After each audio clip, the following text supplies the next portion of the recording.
This is Critical Commentary with Maurice Williams. Today we'll be discussing food stamps because there's been some new updates there, as well as we'll be checking in on Queen Bee, Jasmine Crockett, and the gay Mexican Nick Fuentes. That nigga's been buzzing a little bit, guys, so we'll continue to be doing responses to his clips, as recently he did a interview with Tucker Carlson, and now Ben Shapiro has commented on it. He's upset about various things that Nick has been saying. Blacks, Hispanics, and whites can't read. Why do you think I started a podcast? It's a fucking racist thing with you niggas, and that's why I'm coming at you niggas next. They love to talk about black violence. Have you heard of white violence? White people commit violent crime at 3 times the rate of Asians. When is Nick Fuentes going to talk about white violence? Everybody's arguing about their 2 genders. I sat next to her hermaphrodite in math class. Am I allowed to talk about the Jews? If she wanted, we could do it in the morning. Yawning, letting my eyes stretch, baby, I ain't a novice. I've been a dog, she FaceTime, but I never call. The federal judge said that the Trump administration can't withhold all the food stamps. So the judge in a couple states has ordered that about 50% of the recipients receive their food stamps for November. The government is going to have about $5 billion that is going to spend, and they're going to go into their contingency fund to spend that money. What's odd to me is the government has the money for wars, but for some reason they're unable to give food stamps to mostly working women and children, right? We don't want children to starve. So I think it's good that the government overruled the Trump administration, and this will be some good relief to the 20 million whites who are on food stamps, but also the 10 million blacks and the 10 million Hispanics. Also, on Trump, recently he did an interview with CBS, and he talked about the ICE raids. So he ran on saying that they would be deporting illegal immigrants, and he's kept to his word. I don't know if people have seen the videos, but in Chicago specifically, a lot of the citizens of Chicago have been saying they want ICE to get the fuck out because they've basically been arresting women and children predominantly. And the people in Chicago are saying those are their neighbors and those are their employees. And for the most part, these people are not violent criminals. And the Chicago citizens feel like these illegals are part of the framework of Chicago. What I will say in ICE's defense and Trump's defense is that some of the illegals who are being removed are violent. ICE has stated that about 6% of the illegals who have committed murder have been deported, and about 11% of the illegals who have committed sexual assault have been deported. So I agree with that, and I think that they would do better focusing their efforts on the 95% of illegals who have committed murder, who they haven't deported, and the 90% of illegals who have committed sexual assault, who they haven't deported, right? We can definitely come together, guys, because we all agree, Democrat and Republican, white, black, Hispanic, etc., that the violent criminals who are illegals need to be deported. The only issue that I'm seeing is that the federal government has gone a little too far from the standpoint of some of the people that are already here who are working and like part of the fabric of these local communities. Nobody really has a problem with these various workers, whether they're nannies, working in hotel, hospitality industry, etc. So I'll continue to keep covering ICE for you guys, as well as other issues in the government. But I want to go now to a new section of the show that we're going to be calling Liberal Lunatics. So we're about to see what Jasmine Crockett has said in this short clip. So Trump, he constantly has my name in his mouth. I'm not sure if that was the beginning, guys. Constantly has my name in his mouth. I'm not really sure why. You are the president of the United States. Like, you have other things to do, but clearly you are constantly obsessing over me, trying to figure out what it is that I'm doing, constantly concerned. I guess that, I'll run against you in 2028. I don't know. All I know is, no, sir, you will not get a 3rd term. That's not going to happen. I mean, the Supreme Court going to have to find their big boy and big girl panties and do what's right. The Constitution is very clear, sir. And frankly, you never should have had 1 term. If I'm going to be perfectly honest, you were never qualified to be president of the United States, not once, but definitely not twice. And your incompetencies are showing. Your own people, yes, my homegirl, Marjorie Taylor Greene, is also very disappointed in you. Listen, you are a loser. And unfortunately, we all are being dragged down with you in your loser ways. But I got something for you. The American people are more resilient and more intelligent than you ever will be. So I I truly believe we're going to bounce back.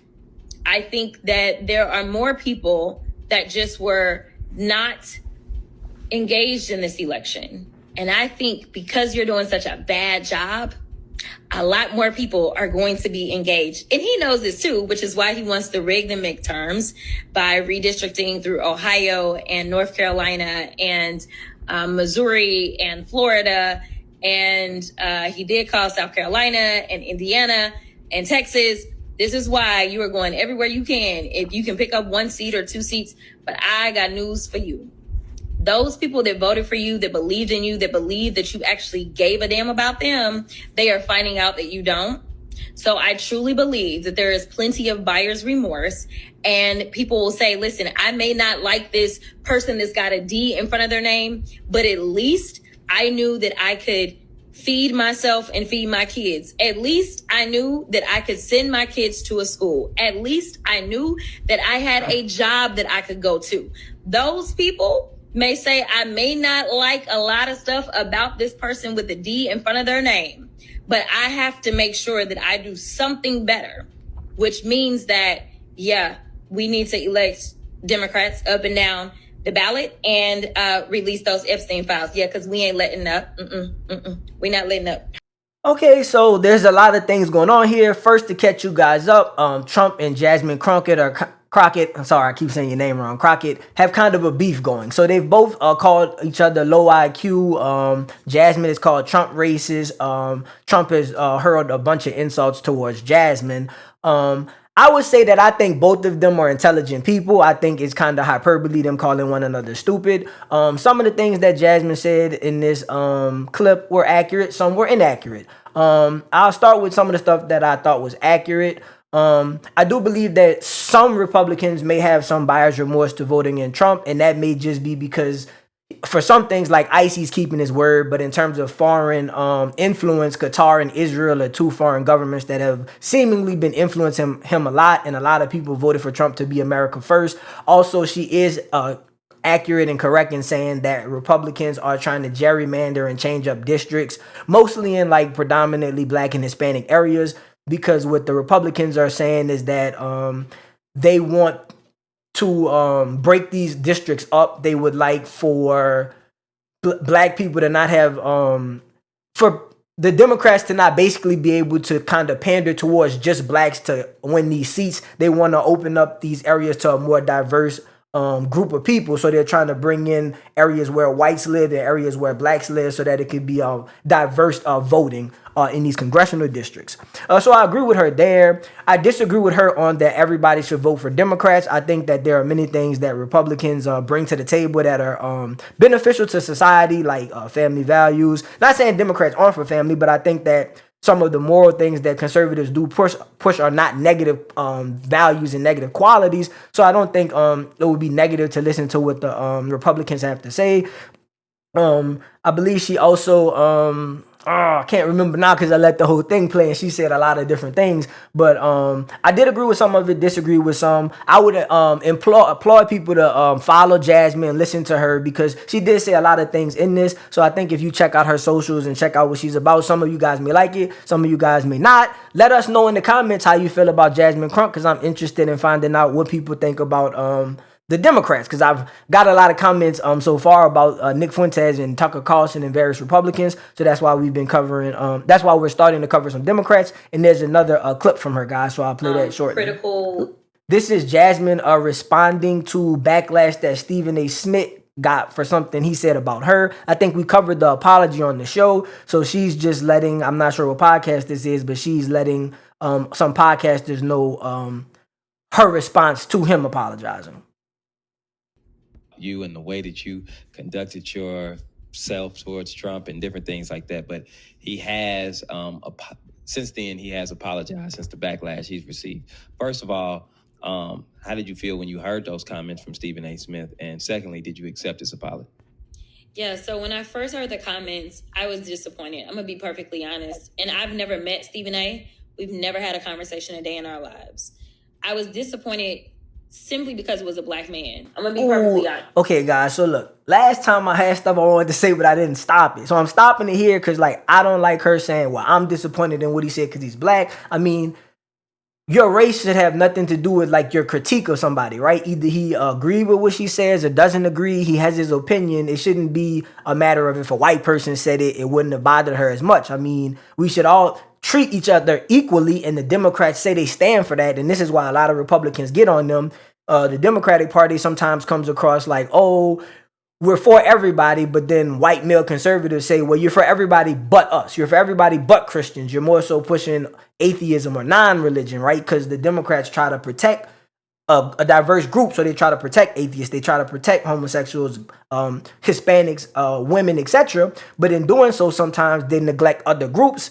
I'll let the rest of this play though, guys. I just feel like sometimes I give better commentary when I interrupt. It's like in the work that I do, I anticipate that there's tons of racists or just tons of people that are on the other side from me that will be critical and not focus on the substance of what it is that I'm doing, not focus on the legislation, not focus on the money that I bring in, not focus on the programs that I run out of my district, not focus on how I am very much in tune with keeping my district informed of what's going on in the government, like the meat and potatoes. Like, I get that they will ignore all that stuff. But in a time in which Black women specifically are under attack, and we all know what Malcolm X said about the Black woman, I just felt a way that there was a Black man who decided not to do any research and decided to more so comment on my stylistic approach, which I'm good with people disagreeing or whatever, but to use your platform in order to not only come for me, but consistently kind of have a track record of coming for Black women, I was just very disappointed in him. Like, that was just really disappointing from like a cultural standpoint. As it relates to his apology, I'm gonna be honest, and I'm gonna tell you that like I haven't paid attention whatsoever. I do feel like whatever took place was more so in response to the backlash. And so, you know, it's kind of like, all right, so if you hadn't gotten smoke, like, would you have done it? It's done. We're moving on. And I just got to say that I appreciate and love the people, because people that follow me pay attention and they know the things that I'm doing. They understand why I am pushing back on Trump. They understand that Trump is the big threat, not how I talk, but what he's doing, the things that are literally taking people's food out of their mouths, taking their jobs away from them, taking access to education away from them, taking access to capital, whether it's to buy a home or to start your business. Like, they understand that I'm not really the threat as a sitting House member. He is. Okay, so I'll say this now. I've seen just these two clips, but she's talked about a lot of things. She brought up what she does for her constituents. She brought up the information she provides to them, and she's stating a lot of her, or some of her views. I'll say that, as I said earlier in the episode, she definitely is intelligent. She's smart. I think that where I disagree with her again was she was saying all the things she does and what she does for her constituency. I thought those were all good things. And then when she went back to the racial aspect, it kind of threw me off again. So I would say when she sticks to like what she called the meat and potatoes and she sticks to the substantive things, I'm in agreement with her. I think that a lot of the policies she's for and a lot of the things she's trying to get across are good. And then to me, whenever she brings up race, I don't want to call it pandering, but I just feel like her and the Democrats have got to find a way to just stick to policy, stick to treating everybody the same, and just say that the rules apply to everyone and stop picking out certain groups to demonize and certain groups to consider victims, right? Because that's kind of a dog whistle people use. They say victim mentality. But I do see here that she's kind of making it seem like she says, well, Black women are getting attacked. I mean, everybody's getting attacked. The Jews are getting attacked. The anti-Semitics are getting attacked. The white male Christians are getting attacked. I mean, basically, all the various groups are getting talked about by one another. So I can't say that Black women are being attacked. I mean, they're being attacked in conjunction with everybody else, guys. So we all need to quit playing victim across the board. I'm not just calling out Black women, just across the board. We all need to shut up about it. You know, people have opinions. Sometimes we don't agree. Let's just set forth our policies and try to have honest debates. Moving on from Queen B, I'll see about maybe naming something Jasmine something else because maybe that's a little harsh on her, but I thought it was kind of funny. Cause she's a rising star. I mean, I say it's kind of a joke on her, but Beyonce is a very powerful and important person. So I mean, Jasmine is a rising star in the Democratic Party. So I may continue with the Queen B and just you guys think of it more positive than maybe it came off when I first said it. This is a clip from Fuentes Updates. It says Ben Shapiro says Israel first conservatives own America, and he will not allow Nick Fuentes to put America first. This is a 45-second clip, so I'm reading that as the title. Who knows if that's propaganda? I don't know if Ben actually said this. We're about to find out.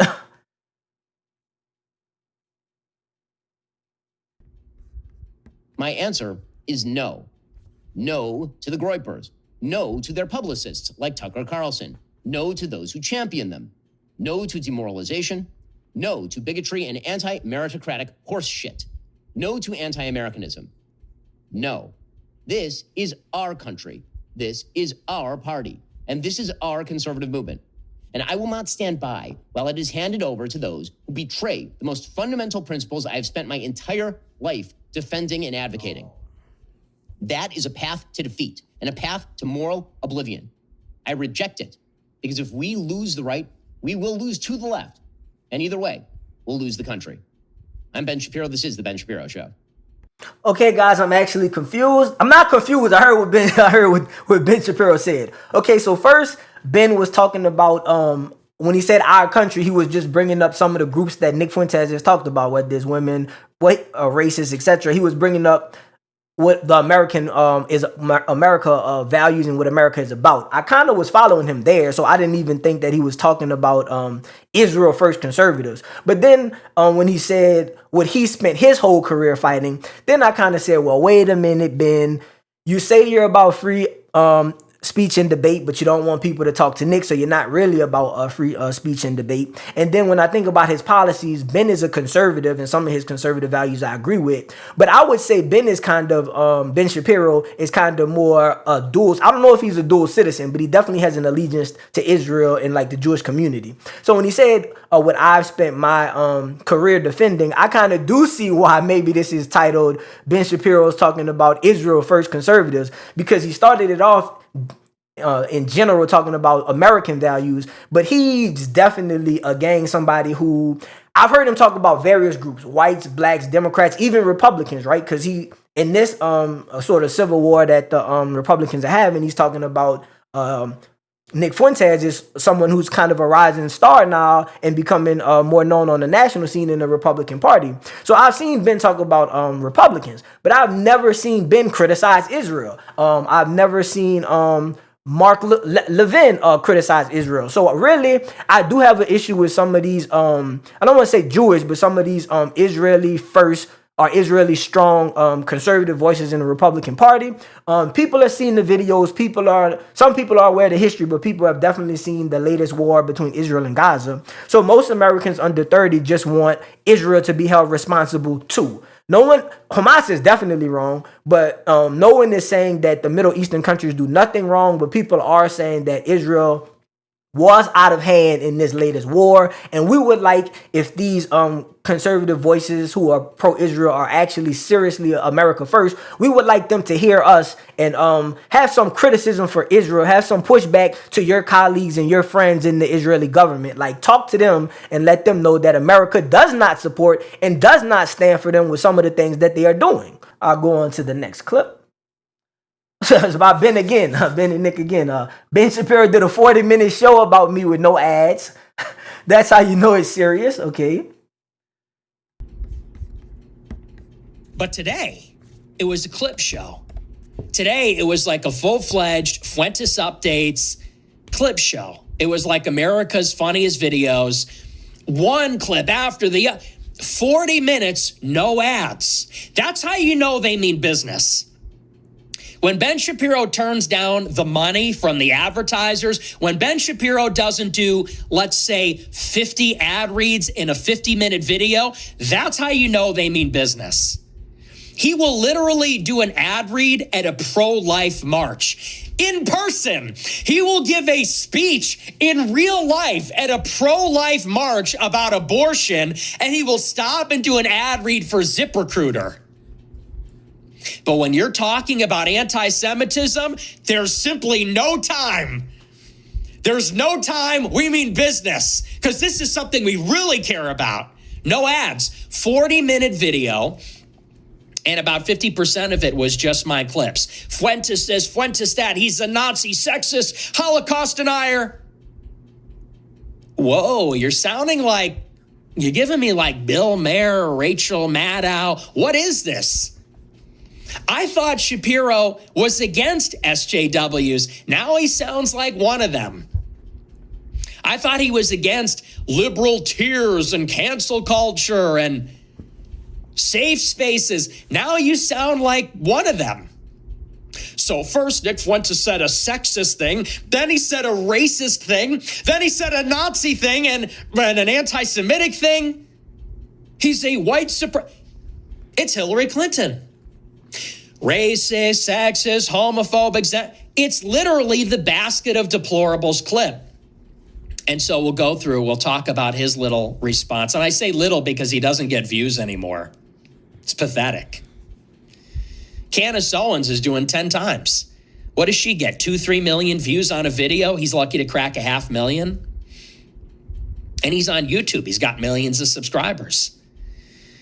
So we'll talk about his littlest show, the clip show about me, and that'll be our show. We'll talk about each of these things as they're developing, and we'll get into what it's really about, of course.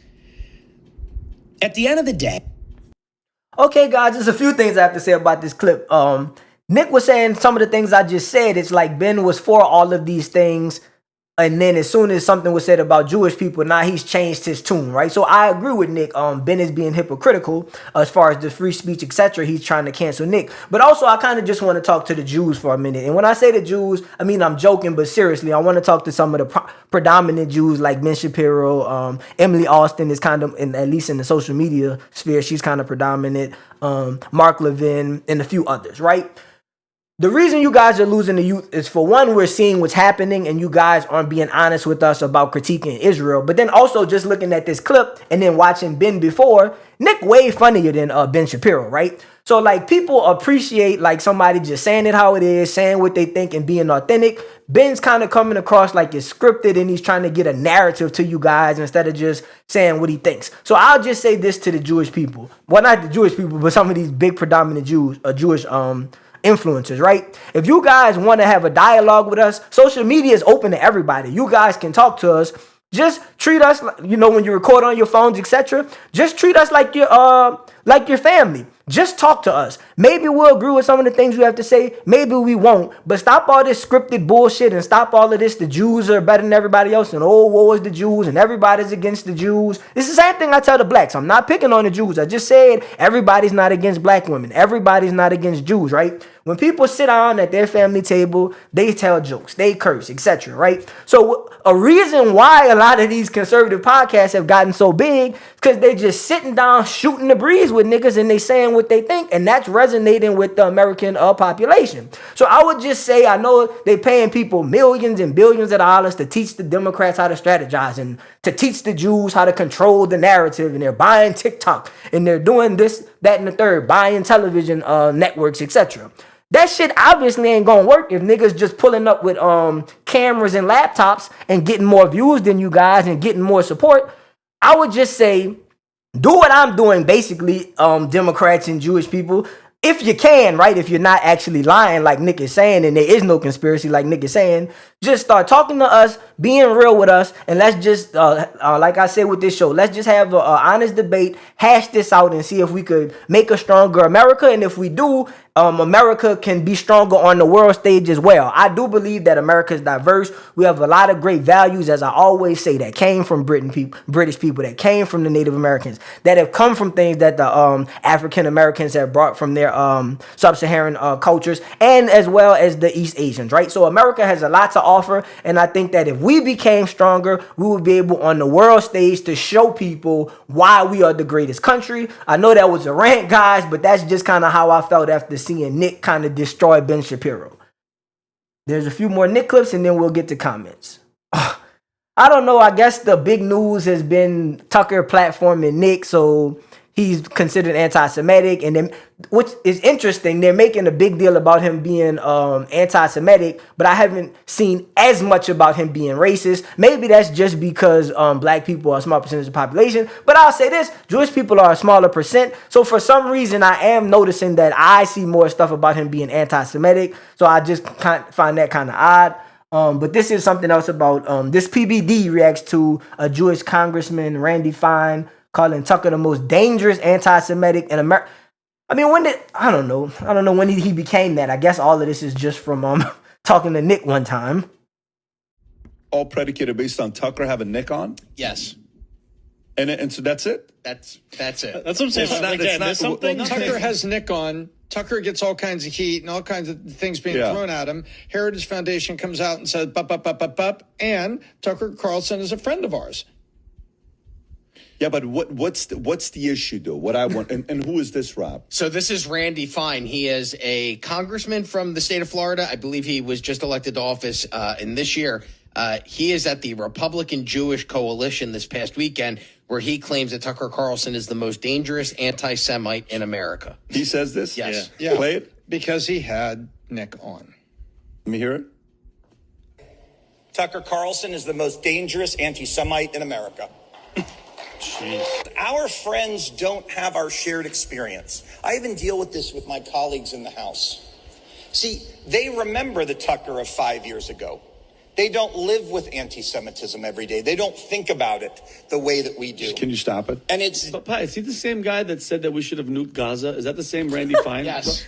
He said to nuke Gaza, but he said it would be a bad idea because of the fallout with Israel. It's actually is a terrible look. This is a terrible look. You know what a message like this does? For example, you know what this sounds like? You know what it sounds like? Randy doesn't sound any different than who was the guy that we had here who, Whitlock, and who was the other guy? Roland Martin. Oh, you're right. He sounds like the Roland Martin of the Jewish side. Mm-hmm. You don't sound any different than you don't know what it is to be black. You don't know what it is to be this. You sound exactly like Roland Martin. That's what you sound like. It's just selling more victimhood. Because you sound like the reparations of African Americans when it's like you don't understand what it is to be black. You sound like them. You sound like who you criticize. Nick Fuentes, I sat down and I talked to him. I didn't, what do you call it? When I showed him that clip from him at 18 years old, and I said, look, that kind of sounds racist. It kind of does. And then I said, but also you were 18. Yes. So we have to also realize that you're kind of going through it. And you're, some stupid things I did at 18 years old. Okay, no problem. You have to go through it. But to me, a Nick and a Tucker sitting together is actually a very interesting conversation. Yeah, so I don't really have much to say this time, just because Patrick basically said everything. I don't see how Nick is how Tucker would be the biggest anti-Semitic for just having a conversation with somebody. And yes, the Jewish guy had the victim mentality of saying, well, nobody knows what it feels like to be Jewish. I mean, no, only a Jewish person can know what it feels like to be Jewish. Only a black person can know what it feels like to be black. Only a gay person can know what it feels like to be gay, right? You can try to put yourself in someone's shoes, but you can't, know exactly what it's like to be like them.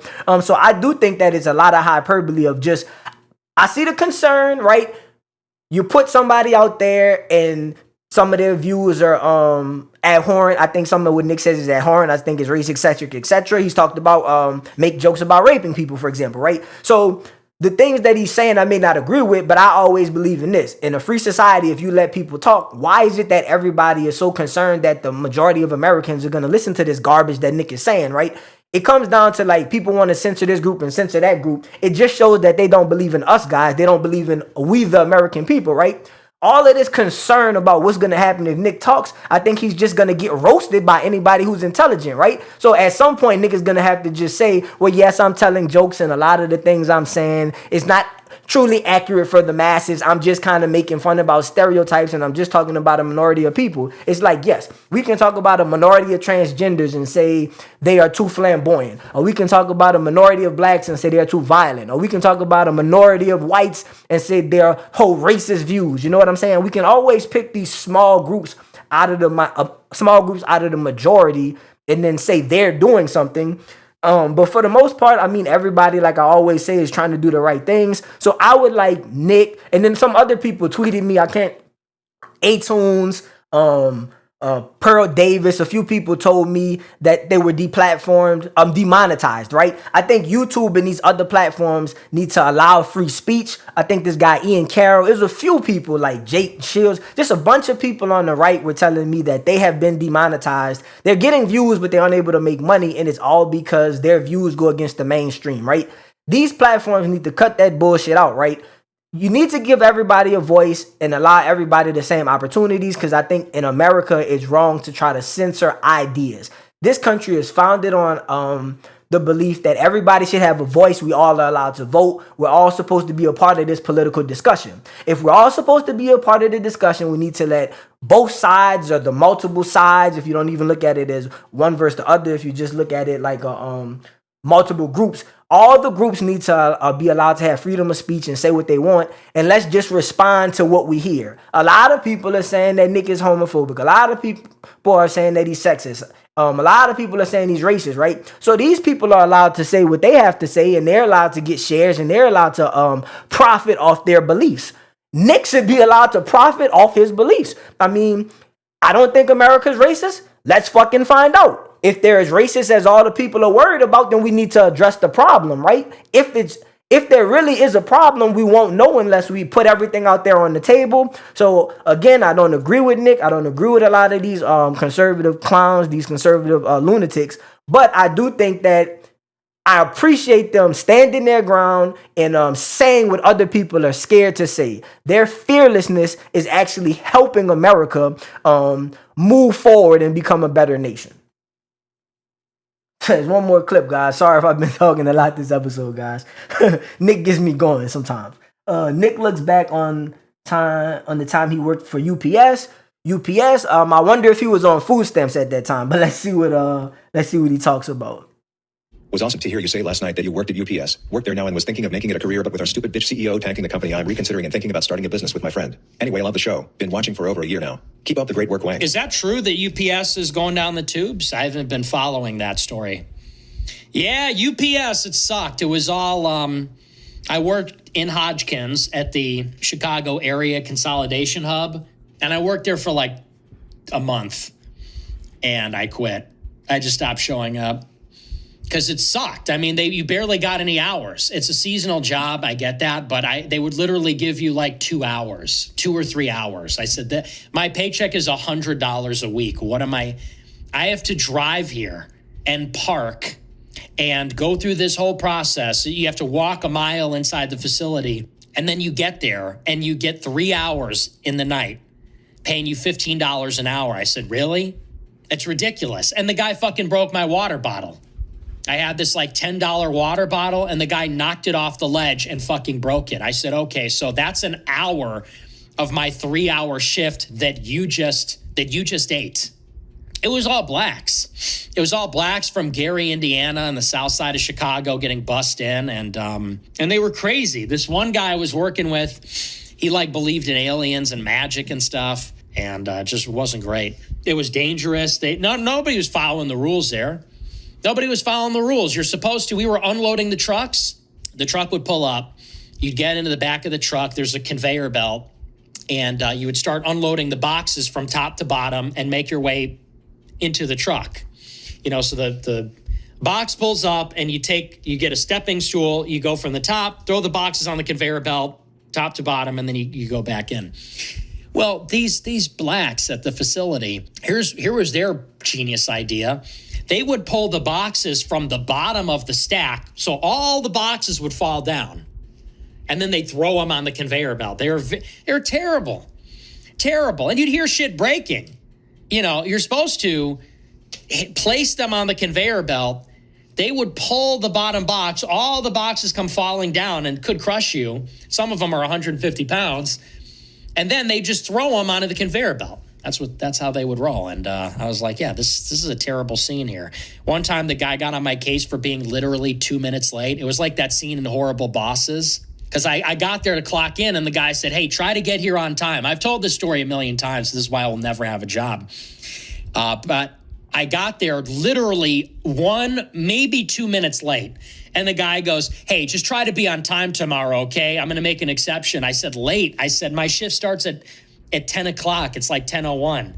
He goes, yeah, well, you're 2 minutes late. I was like, okay, man. And keep in mind, when you arrive, you have to walk through the whole facility. So I probably got there like 10 minutes early, but by the time you go through the x-ray machine, walk through the place, that's like 5 minutes. I was like, you got to be shitting me. You're giving me 3 hours. You're paying me $15 an hour. You broke my water bottle. There's OSHA violations everywhere here, and you're going to get it. I'm the only white guy here that isn't a complete jag-off. You're going to dock me for being a minute late? That's crazy. A minute? These people, one guy had like a fresh tattoo covering his whole arm. How are you going to lift a box if you got a giant fresh tattoo? They're wearing their pants around their ankles. I was like, okay, buddy, you're my boss. Give me a break. Yeah, that was my experience working. So it's a few things to go over here. He says that they're doing manual labor, and he said it's an all black. Most of the employees were black. First thing, if blacks are so violent, why didn't nobody beat the crap out of you? Were you not saying your views? Also, if we dislike whites and you were the only white there, why weren't the people picking on you? Also, the stereotype is that black people don't want to work, they're lazy, they show up to work late, etc. Colored people time. Nick, you're the only white guy and you're getting docked for showing up late. That's a bad look on white people. I would say this in terms of he's trying to talk about people's intelligence. I don't think it's a purely racial thing. Obviously, if you're working in a field that is manual labor, a lot of people who do manual labor, they do so because they did not get the jobs that will go to people who have what is considered a higher IQ, basically of just doing math, critical thinking, etc. So what Nick is trying to say is that he felt like he was better than the people at this job, including the boss. So if he felt that way, again, he did what was best for him. He left that situation and he found something that works for him. I would just say for all the people considering voting this guy as a representative or president, because there are a lot of Groypers on X I see talking about he should run for office. Consider that he doesn't come to work on time. Consider that he didn't finish college. Also consider that he quit the job at UPS. So yes, you may say that he'll do a good job, but is he actually going to show up every day to work and do the job? Because it seems like he is someone who may have ADD, right? He seems to struggle sometimes with staying focused and doing the job and task that he's assigned with.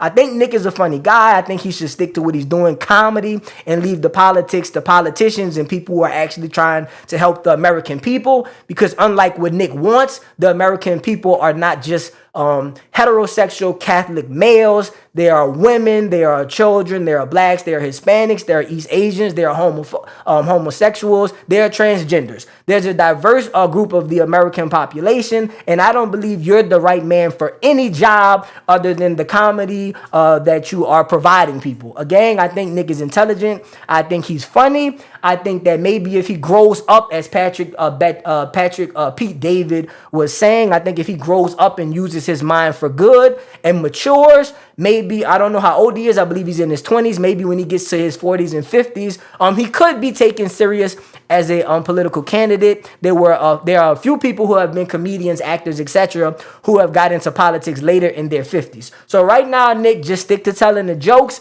and do some research and learn about things more than Israel. Learn about other countries, learn about the American government, learn about what the people that you don't like, learn about what we want, and figure out ways to make our lives better. And if you do so, we'll consider voting for your retarded ass.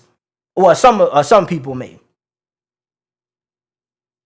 Now we're on to comments, guys. There are a few to a couple, only, all right, most of them are Nick videos. One is to an actual episode. Okay, we have, no. There are two to non-Nick things and 3 to Nick things. So the first one is about the government shutdown. The real reason why the government is shut down is from David Shiflett 2720. Well, number one, if you think Christian people are the problem, you as well, I know welfare is overwhelmed. I think I read that right. I'm not sure if that's grammatically correct. I'm not sure what you're saying, but don't cover the godless liberals. It just makes you look stupid. I try to cover both sides. I think that, as I said, this episode is lots of things that the Republicans are trying to do. I keep talking about the work requirement for able-bodied males. I think that's good for self-esteem, integrity, etc. And I think it will provide benefits to the economy of America. So I'm not pro-liberals, but I do think that the liberals are trying to help people keep healthcare. So, for example, there are people who may have a sickness, etc. Some people may be out of work. Some may just be working jobs where they don't make enough to pay the full price for the premiums that the healthcare companies cost. I think when these people get sick, it's a tragedy that they may not be able to get their medicine, whether it be for something like cancer or whether it be for something like diabetes. They could potentially die. And it's like America has the money. We're funding all these wars all around the world. As I say, these people are working. They're just not making enough money to cover health costs.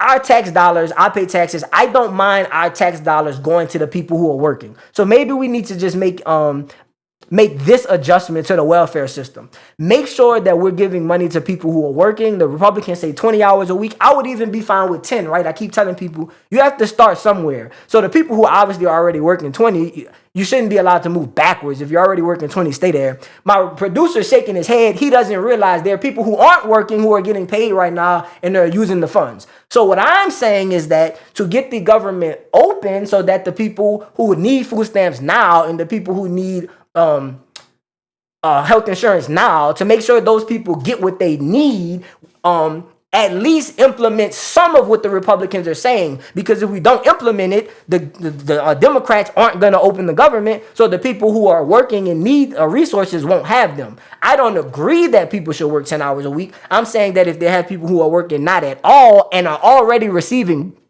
money, they need to work to continue receiving the money. So again, people disagree with me and I understand why. I actually agree with them. I just try to find a compromise so that we can move forward quickly.